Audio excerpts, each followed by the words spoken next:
Assalamualaikum, salam sejahtera dan selamat kembali semula ke channel Abang. Terima kasih sangat-sangat sudi nak dengarkan cerita yang Abang nak sampaikan. Hari ini ceritanya menarik, luar biasa. Jadi pengajaran, hiburan dan pengajaran hiburan dan untuk kita semua. Sebelum kita mulakan cerita, marilah kita sama-sama berdoa kepada Allah Ta'ala. Semoga dipanjangkan umur, dimurahkan rezeki, diberikan kesihatan yang baik untuk kita semua, dipermudahkan segala urusan kita dunia dan di akhirat. Semoga Allah memberikan syurga buat mak ayah kita, memberikan keamanan untuk kita satu dunia, juga memberikan umur yang diberkati. Dan tanpa kalau ada dalam keadaan tidak sihat, sesiapa yang dengar cerita Abang, kita doakan semoga cepat sembuh seperti sedia kala. Dan tanpa membuang masa lagi, Abang akan sampaikan satu pengalaman yang luar biasa. Abang baca cerita ni, Abang dapat melalui email, dan ceritanya memang seronok untuk kita jadikan iktibar dan hiburan. Abang mulakan dengan A'udzubillahi minasyaitonirrajim. Bismillahirrahmanirrahim. Allahumma sholli ala sayyidina Muhammad wa ala ali sayyidina Muhammad.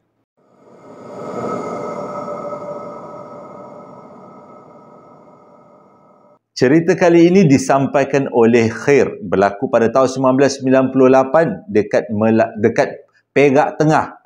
Tapi dia tak nak beritahu dekat mana sebenarnya lokasi kampung ni. Sebabnya dia kata waris-waris ni masih lagi hidup. Cerita ni tentang satu rumah. Rumah yang dah lama ditinggalkan. Dia kata dekat kampung tu, dia ada satu rumah. Rumah ni memang cantik daripada luar, memang cantik. Cumanya jalan untuk masuk ke rumah tu memang dah dipenuhi dengan pokok-pokok besar.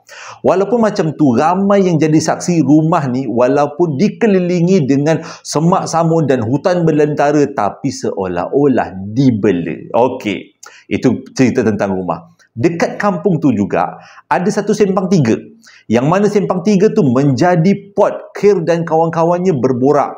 Terutama bermula pada jam 8 malam, berakhir sehingga pukul 12.30 malam ataupun menganjur ke 2 pagi. Dinamakan rapat umum supaya semua orang dapat berkumpul kat situ, bercerita daripada kisah artis, kisah politik, tapi yang paling banyak kisah tentang macam mana untuk menjadi rempit yang berjaya.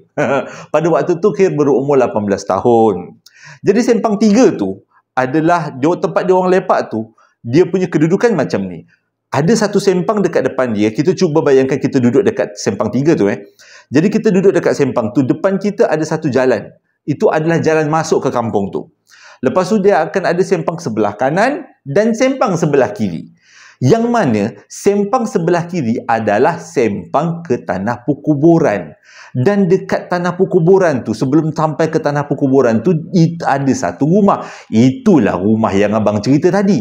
Yang rumah cantik daripada luar, tapi seolah-olah macam ada yang dibela. Cuma jalan masuk ke kawasan rumah tu daripada tepi jalan, kalau nak masuk ke rumah tu memang agak susah sikit sebab dah dipenuhi dengan pokok-pokok besar. Jadi setiap malam Khair kata dia dengan kawan-kawan dia akan membuat rapat umum dekat kawasan sempang tu.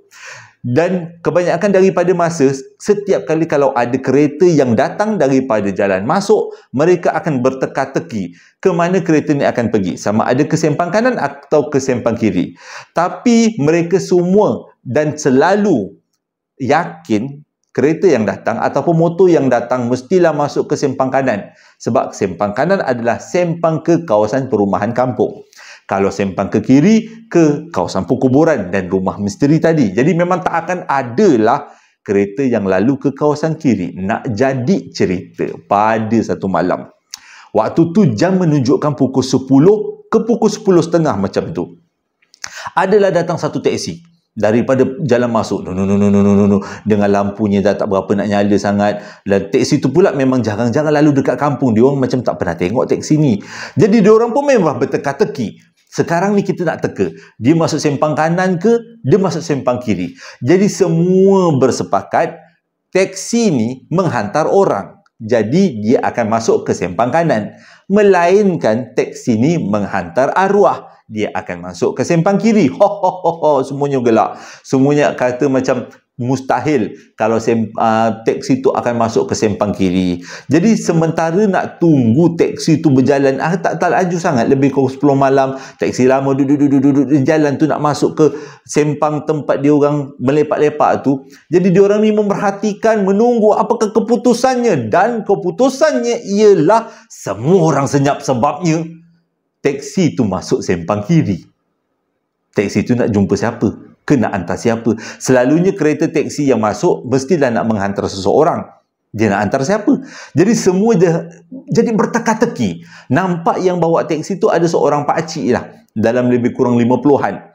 Jadi waktu teksi tu melintasi depan Khair dan kawan-kawannya, Khair dan kawan-kawannya tak lepaskan peluang untuk angkat tangan pada pakcik yang memandu teksi tu. Assalamualaikum. Pakcik tu pun, Waalaikumsalam. Hantar orang, dia kata. Jadi dengarlah pakcik tu menghantar orang. Tapi mereka semua nampak dalam kereta teksi tu kosong, tak ada orang. Jadi teksi tu pun masuklah ke dalam sempang kiri tu. Semua Khair dan kawan-kawan ni jadi gelabah. Kita nak buat apa? Takkan nak kejar teksi tu, nak beritahu, pakcik dekat dalam tu kawasan kubur, mana ada orang, gitu. Takkan nak cakap macam tu. Jadi selepas bermesyuarat dalam rapat umum ni, mereka bersependapat bila pakcik tu keluar daripada sempang tu, mereka akan tahan dan tanya apa sebenarnya yang terjadi. Jadi pakcik tu pun teruslah masuk dekat dalam sempang kiri tu dan hilang dalam kegelapan malam. Daripada pukul 10:30, pakcik tu tak keluar lagi. Dah dekat pukul 11, baru pakcik tu keluar. Pakcik tu keluarlah naik teksi, duduk. Jadi diorang ni dah semua tunggu tepi jalan ni, nak tahu sebenarnya apa yang berlaku. Diorang pun tahanlah pakcik tu selepas pakcik tu menjurus datang tepat kat tempat depan diorang. Jadi dia tahanlah pakcik tu. Berhenti pakcik. Lepas tu pakcik tu pun berhenti. Jadi pakcik tu pun turunkan tingkap. Ada apa ni, kata, korang lepak-lepak dah kat sini? Tak takut ke malam? Sempang 3 selalunya orang kata sempang-sempang berhantu. Inilah pakcik kita orang nak nanya ni. Dah kata pakcik kata sempang berhantu kan. Jadi kami nak tanya pakcik. Pakcik sebenarnya masuk ke sempang kiri tu, pakcik mengantar siapa? Kata. Jadi pakcik tu cakap lah, pakcik sebenarnya mengantar ada seorang nenek tu tadi. Dia tahan pakcik, dia kata. Nampak macam uzur sangat. Lepas tu tengah malam pula tu, pukul 10. Lepas tu jalan dalam keadaan gelap. Dia minta dihantarkan ke rumahnya, dia kata. Jadi pakcik pun hantarkanlah ke rumah dia. Rumahnya dia tunjuklah, dia kata rumahnya begini. Jadi selepas pakcik hantar tu, ada tak apa-apa yang berlaku. Lepas pakcik hantar, makcik tu pun turun daripada kereta. Lepas tu masuklah dalam kawasan rumah dia. Rumah dia komen cantik lagi. Rumah tinggi. Dia punya hiasan ukiran cantik. Terang benderang. Budak-budak ni termasuk Khair yang dengar tenganga pakcik ni dah kena ni. Memang lain macam. Jadi dia orang kata, cuba pakcik beritahu kita orang macam mana bentuk rumah tu.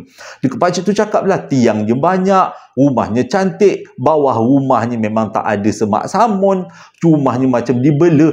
Seolah-olah rumah tu baru semalam disiapkan. Pakcik tu cakap. Jadi bila dengar pakcik tu cakap, cara pakcik tu mengeksplain, menerangkan tentang rumah tu, nampak macam pakcik tu sangat mengagumi rumah tu. Semua orang tahu rumah tu dah lama ditinggalkan dan jalan masuk ke rumah tu susah, dan dekat rumah tu adalah kawasan perkuburan yang masih lagi digunakan, tapi kubur lah kan. Jadi selepas pakcik tu habis bercerita, salah seorang daripada kawan Khair cakap, sabar pakcik, kami dah jelas dengan bentuk rumah yang pakcik nak cakapkan, yang pakcik ceritakan ni. Boleh tak pakcik dengar cerita daripada kami pula? Boleh. Apa yang kamu nak ceritakan? Dia kata, macam ni pakcik, kami ni walaupun duduk dekat sempang 3 ni, tapi tak pernah lagi nampak orang masuk ke kampung ini dan masuk ke sempang kiri kampung. Jadi pakcik tu tanya, kenapa? Apa masalahnya?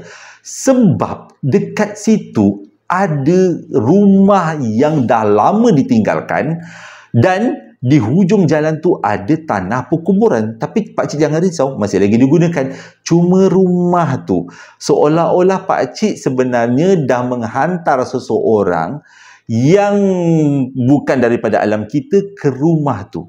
Jadi pakcik tu terus berubah muka. Kau biar betul budak, dia kata. Aku nampak rumah tu masih lagi bercahaya. Macam ada orang. Ramai pula tu. Tapi orang tua yang aku bawa tadi tu tak nampak pun macam makhluk alam sebelah. Nampak macam orang betul. Kami tak tahu pakcik macam mana, siapa yang pakcik bawa. Tapi masa pakcik melintas depan kami tadi, memang tak ada orang. Memang pakcik seorang-seorang di dalam kereta. Pakcik tu diam.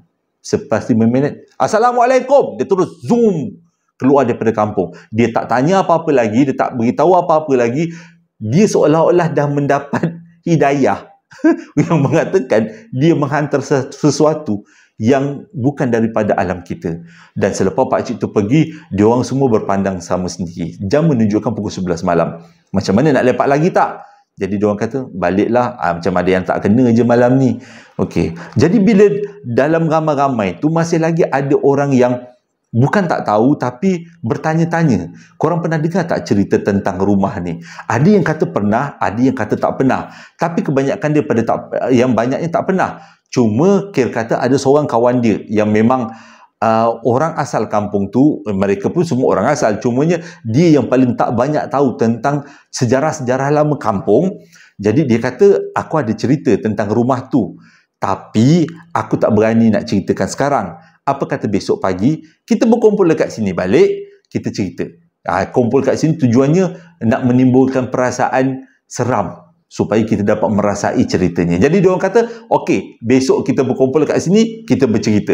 Apa sebenarnya rahsia di sebalik rumah tu? Jadi mereka pun bersurai.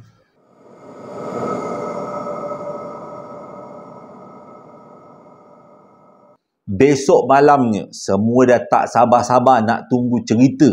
Orang yang nak sampaikan cerita ni namanya Saipul, kata.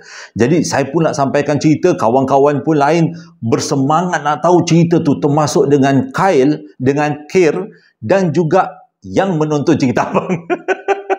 Jadi mesti semua tak sabar kan sebenarnya apa yang terjadi kat rumah tu. So, relax. Ceritanya. Okey, jadi orang pun berkumpul lah ni dekat sempang sudut yang sama lepas sembahyang Isyak pukul 10 malam.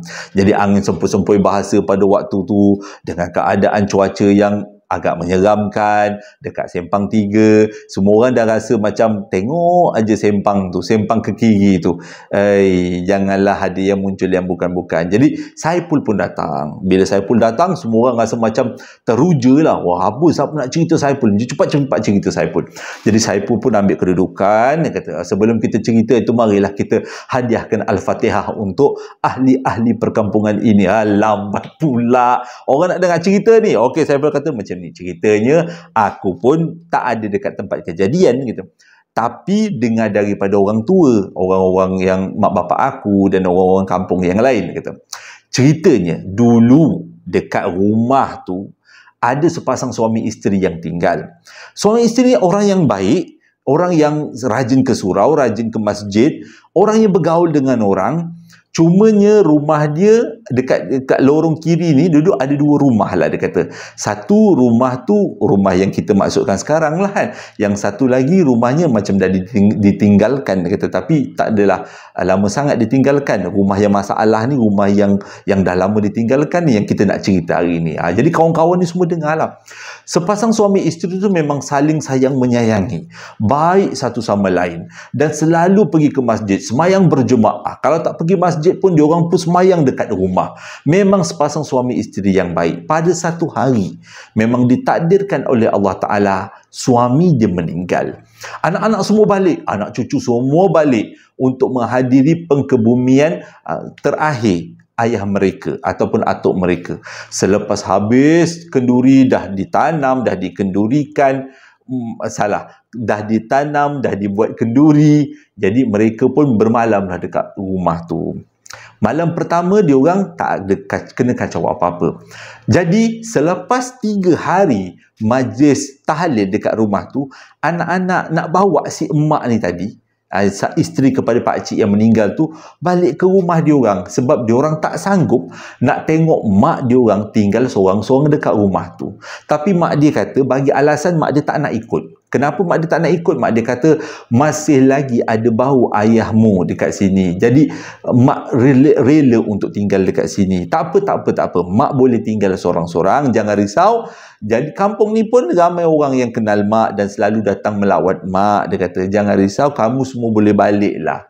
Jadi bila dengar macam tu, mereka pun rasa berat hati juga nak tinggalkan si emak ni tadi, tinggal sorang-sorang dekat kampung, dekat rumah tu. Jadi diorang pun balik ke rumah masing-masing lah. Rupanya pada malam pertama si makcik ni tadi duduk dekat rumah tu, dia dah terkena. Pada waktu tu dia nak tidur. Biasalah orang tua-tua kan, walaupun suami dah tak ada, tapi rutinnya sama. Digelapkan satu rumah. Tengah-tengah dia tidur tu, oi, meremang abang rasa. Tengah-tengah dia tidur tu, dah nak lelap-lelapkan mata, sambil-sambil tu dia berzikir, ingatkan suami dia. Sedih ditinggalkan suami kan. Jadi tengah-tengah dia berzikir tu, tiba-tiba dia dengar macam ada benda bergerak dekat sebelah katil dia. Dia paling, dia tengok ke tepi katil. Siapa benda apa yang bergerak? Tak nampak apa-apa. Dia okey je, dia kata, oh, tak ada apa-apa ni, kata. Jadi dia sambung berzikir dengan dia punya tasbih tu, sambung. Tiba-tiba dia rasa macam ada hembusan angin. Seperti seolah-olah macam ada orang melintas sebelah katil dia. Dekat rumah tu, dekat bilik depan masa tu. Dia terbangunlah. Macam ada yang tak kena ni. Mustahil, dia kata. Sebab apa dia kata mustahil? Suami dia bukan orang yang membela. Suami dia tahu tentang hukum agama dan suami dia orang yang baik, dia kata. Kenapa tiba-tiba dia rasa macam ada satu perasaan rumah ni ada benda lain, bukan dia saja. Jadi dia duduk sekejap, dia ambil tasbih tu, berzikir teruslah. Dia berzikir terus, dia masih tak nyalakan lampu, rumah dalam keadaan gelap. Tiba-tiba, tengah dia mula nak membaringkan diri, tiba-tiba dekat sebelah dia, ada seseorang yang seluruh badannya berwarna hitam, dengan matanya yang bukan manusia, macam mata kucing, dia kata. Waktu tu, muka mereka bertentangan, walaupun tidak begitu dekat, tapi muka mereka bertentangan. Si makcik ni tadi pandang, ambil masa beberapa minit sebab terkejut.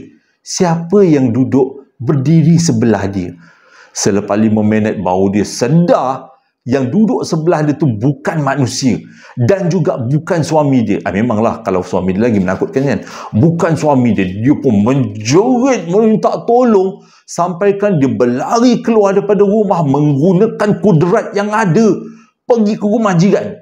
Yang mana jiran tu dekat simpang belah kanan tu tadi kan. Wah, lari sampai ke rumah jiran.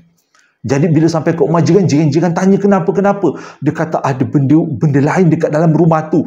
Macam ada makhluk hitam, dia kata. Jadi bila penduduk kampung dengan jiran dia dengar, tak apa, makcik boleh tidur dengan kita orang. Jadi malam tu makcik tu tidur dekat rumah jiran tu tadi dah. Bila besok paginya dia balik rumah dia. Dia fikir mungkin malam tu dia nampak halusinasi. Ataupun kita macam berangan lah kan. Mungkin perasaan takut duduk dalam gelap ataupun sudah ditinggalkan suami. Jadi terbayang yang bukan-bukan. Okey, dia kata malam ni dia cuba sekali lagi tidur dekat sini. Jadi dia pun malam tu pun dia bersiap-siap awal dan dia bersiap-siap untuk tidur lah. Sebelum tidur selalunya dia akan buat solat. Dia dengan suami dia memang jadi rutin. Sebelum tidur dia orang akan buat solat dulu, solat sunat dulu sebelum tidur. Selepas maisyak kan dia sebelum tidur. Tengah-tengah dia solat tu, sekali lagi dia rasa perasaan yang sama. Macam perasaan dia nampak makhluk tu semalam. Pada waktu tu dia dah mula goyah, dia kata. Dia mula perbetulkan bacaan dia minta tolong pada Allah Ta'ala. Ya Allah Tuhanku, janganlah ada benda yang mengganggu. Sedang dia sujud, dia sedar. Waktu tu dia sedar. Waktu dia sujud tu, dia sedar benda tu dah datang dan dah berada dekat depan dia.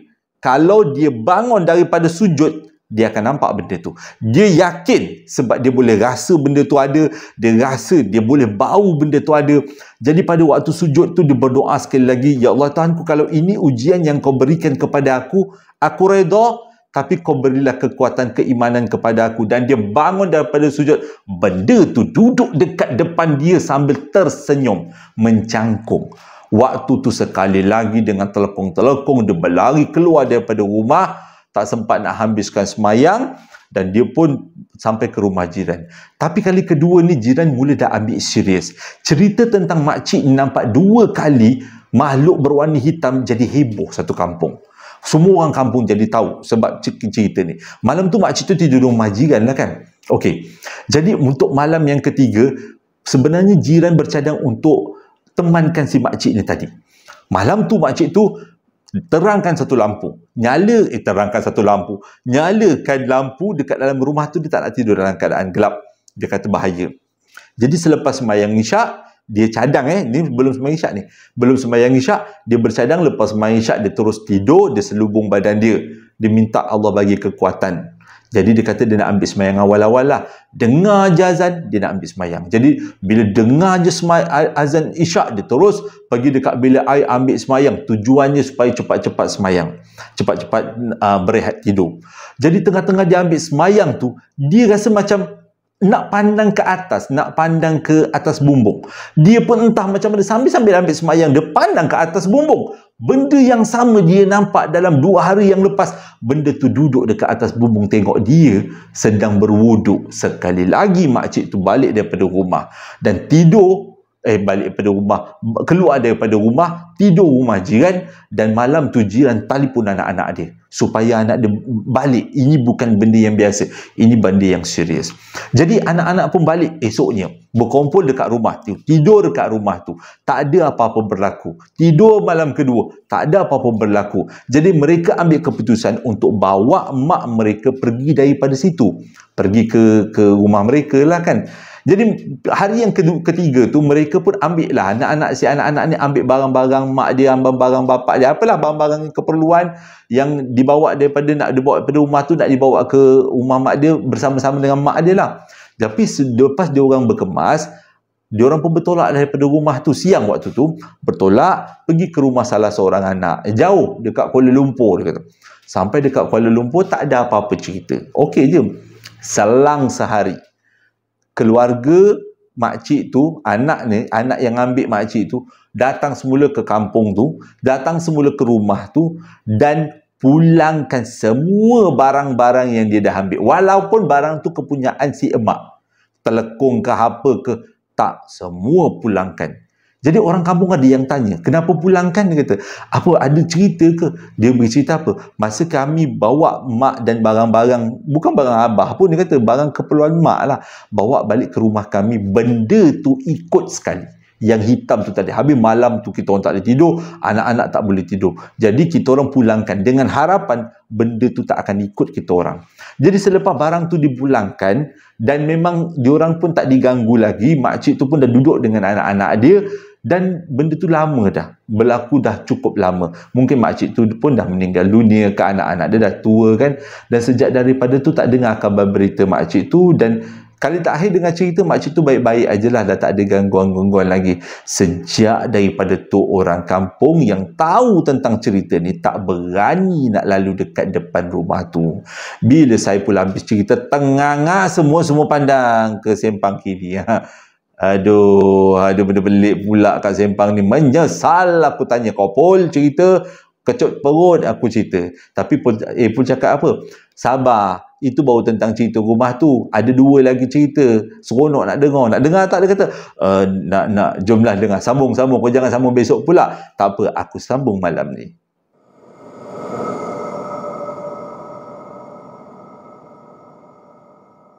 Sejak daripada tu, sambung cerita Saiful. Saya pun bercerita lah ni, sambung balik. Dia kata sejak daripada tu orang kampung dah tak lalu rumah tu. Orang kampung lalu pun sebab nak pergi ke kubur, dan rumah tu punya jalan masuk penuh lah dengan pokok-pokok besar, penuh lah dengan semak samun. Tapi memang rumah tu, kalau kita masuk ke kawasan rumah tu memang bersih, cantik, terjaga. Walaupun dah lama, tapi tak ada yang roboh. Semuanya cantik. Tapi dia kata ada satu cerita. Dia kata, saya pun sambung. Semua orang ni masih lagi mendengar ni. Jam dah menunjukkan pukul 11 malam. Dia kata ada satu cerita. Kes ni sejak daripada tu, kan orang kampung takut kan. Okey, adalah pihak yang nak buat longkang untuk kampung tu. Macam JKR lah, lebih kurang macam tu. Bukan JKR. Kontraktor yang diupah oleh JKR. Jadi dapatlah tender nak buat longkang, termasuk kena buat longkang dekat tepi rumah tu. Mula-mulanya orang kampung melarang, jangan dikacau rumah tu. Rumah tu dah ada yang empunya. Jadi kalau dikacau takut nanti jadi teruk pula kan, kata. Jadi tapi pihak mereka kata itu kerja yang mereka pernah buat dan kena laksanakan dan kena buat juga. Kalau tidak mereka tak dapat payment. Selepas dilarang-larang oleh orang kampung, tetap juga pihak JKR tu, wakil JKR tu nak juga buat longkang. Jadi diorang pun biarkanlah orang tu buat longkang. Tak sampai satu hari, petang tu juga orang-orang ni semua yang buat longkang dekat kawasan tepi rumah tu semuanya balik. Jadi orang kampung tanyalah, ada apa-apa yang pelik ke, kenapa semua balik tiba-tiba ni? Diorang kata tengah-tengah dia orang buat kerja, tiba-tiba diorang punya mesin menggali longkang tu terbalik, macam ada satu benda yang terrajang sampai kan mesin tu bergolek-golek, pelik gila. Jadi semua orang rasa macam, dah kenapa ni? Apa yang tak kena ni? Lain macam ni. Diorang semua terdiam, tergamam dekat situ. Adalah lebih kurang 4-5 orang. Dah tak tahu nak cakap apa. Macam mana benda tu boleh tergolek, memang tak masuk di akal. Dalam keadaan termangu-mangu tu, salah seorang daripada diorang cuba untuk dapatkan mesin tu balik. Maksudnya ambil mesin tu lah, nak dibawa, nak dibetulkan lah, nak ditegakkan. Belum sempat yang si lelaki ni mendekati mesin tu, tiba-tiba dia terpelanting dan semua orang nampak. Bila dah terpelanting, semua orang pergi ke arah dia. Kenapa lah tiba-tiba kau boleh terpelanting ni? Kenapa? Apa yang berlaku? Dia kata dia pegang pipi dia. Dia kata, siapa yang tampar pipi aku ni? Sakit gila. Merah. Cap 5 jari kat muka. Jadi diorang kata, lain macam tempat ni, jomlah kita pergi daripada sini. Satu orang terbang, satu lagi mesin terbang. Kalau lepas ni, siapa pula yang jadi mangsa terbang? Sebelum kita tercedera, lebih baik kita pergi daripada situ. Jadi orang kampung pun tahulah yang pihak-pihak wakil JKR ni tadi telah diganggu oleh makhluk tu. Jadi lepas habis dengar cerita saya pula, salah seorang daripada kawan KIR bagi cadangan, apa kata kita panggil orang-orang macam tak boleh nak sebut, macam ialah yang suka mengkaji-kaji kawasan tempat-tempat macam ni kan. Jadi kata Saiful, memang sebenarnya ada yang mencadangkan untuk dipanggil orang-orang macam tu. Tapi mereka takut dengan satu benda. Apa yang mereka takut? Bukan takutlah, macam khawatir lah. Iaitu, kalau orang tu pergi, orang tu tak diganggu. Mungkin sebab dia mempunyai ilmu ataupun memang pakar kan dalam makhluk-makhluk macam ni. Tapi yang diganggu nanti takut-takut orang kampung dan anak-anak orang kampung. Yang datang tu, dia tak duduk situ, datang dan pergi kan. Dia datang, dia masuk, dia tengok-tengok, lepas tu dia pergi. Yang ada dekat kampung tu adalah orang-orang kampung tu. Jadi takut orang-orang kampung tu menjadi mangsa dia diganggu oleh makhluk tu. Jadi mereka membuat kesimpulan, kita tak payah panggil lah siapa-siapa, biarkan rumah tu dekat situ. Jadi membuatkan abang yang membaca cerita ni pun macam nak tahu mana rumah tu. Jadi pada sesiapa yang tahu tentang cerita ni dan tentang tempat yang dimaksudkan, bolehlah kongsi-kongsi. Sebab kali ini emailnya dia tak beritahu langsung dekat mana. Selalunya dia beritahu kat mana, taman apa. Cuma abang yang tak nak beritahu disebabkan oleh si pemberi cerita tak kasih beritahu. Tapi kali ini si pemberi cerita langsung tak bagi tahu. Cuma dia kata dekat Perak Tengah. Itu je. Kalau siapa-siapa tahu, boleh kongsikan dengan abang.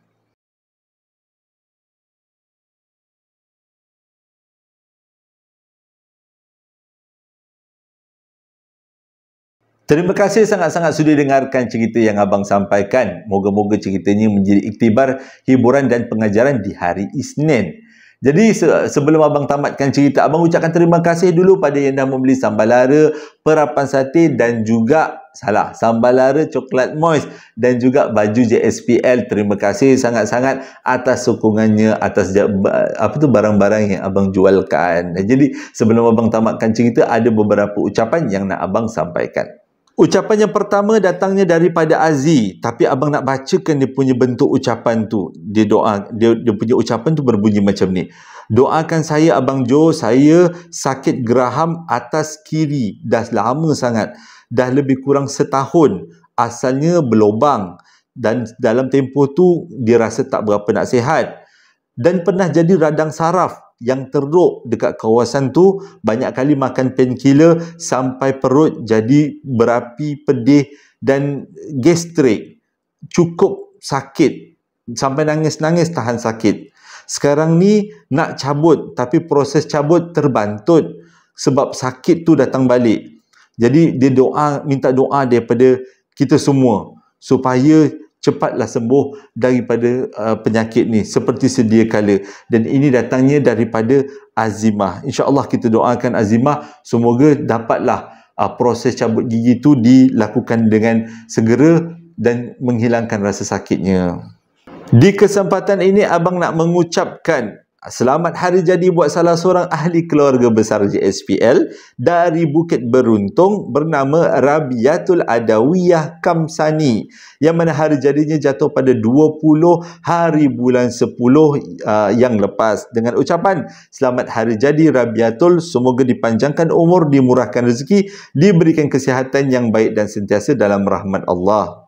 Ucapan yang seterusnya datangnya daripada seorang bonda dengan namanya Junaidah binti Ijam ataupun Kak Jun dari Sabak Bernam. Dia nak sampaikan ucapan hari jadi buat anak bongsunya yang bernama Nur Airis dan juga suaminya, yang mana anaknya tarikh lahirnya jatuh pada 19 hari bulan 10 dan suaminya 26 hari bulan 10, dengan ucapan selamat hari lahir dan sayang kedua-duanya ketat-ketat.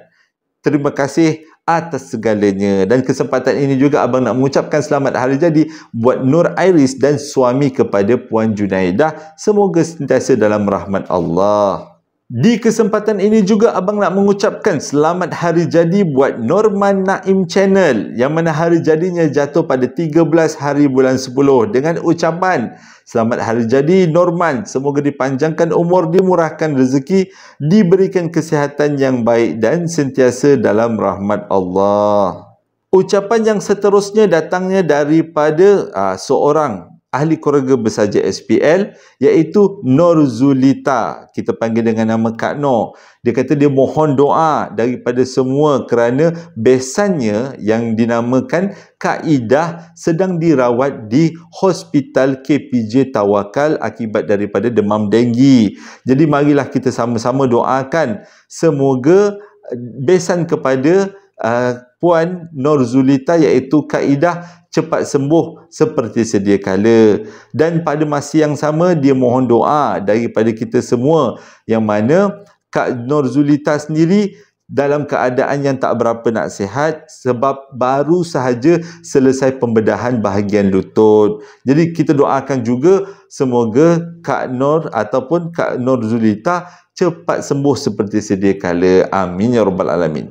Ucapan yang seterusnya datangnya daripada salah seorang ahli keluarga besar JSPL iaitu Zifah. Dia nak sampaikan ucapan hari jadi buat anaknya yang bernama Muhammad Amzar, yang mana hari jadinya jatuh pada bulan ini, dengan ucapan semoga menjadi anak yang soleh dan diberkati Allah Subhanahu wa taala selalu. Dan abang juga nak mengucapkan selamat hari jadi buat Amzar, semoga sentiasa dalam rahmat Allah.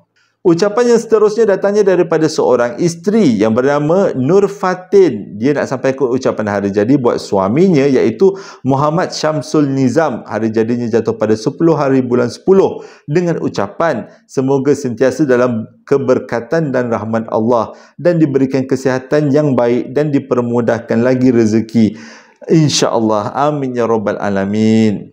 Ucapan yang seterusnya datangnya daripada seorang bonda. Dia kata dia nak mohon doa daripada semua anak dia sekarang belajar dekat UMK, dan salah seorang peminat tegar cerita-cerita daripada abang. Terima kasih sangat-sangat. Dia mohon doa daripada kita semua supaya anak dia akan dapat mencapai cita-citanya dan berjaya dalam apa jua yang dilakukan. Marilah kita sama-sama doakan semoga anak kepada akak, lupa abang letak nama, iaitu Mat Noah Channel. Semoga masa depannya cukup cemerlang dan dapat mencapai segala cita-citanya. Dan terima kasih dengarkan cerita abang. Terima kasih sangat-sangat sudi dengarkan cerita kali ini. Esok ada ceritanya. Kalau abang rajin, Rabu pun ada cerita. Makin banyak cerita abang dapat gigih ni, abang nak cerita juga ni untuk hiburan kita semua. Hingga berjumpa lagi dalam esok hari. Assalamualaikum warahmatullahi wabarakatuh.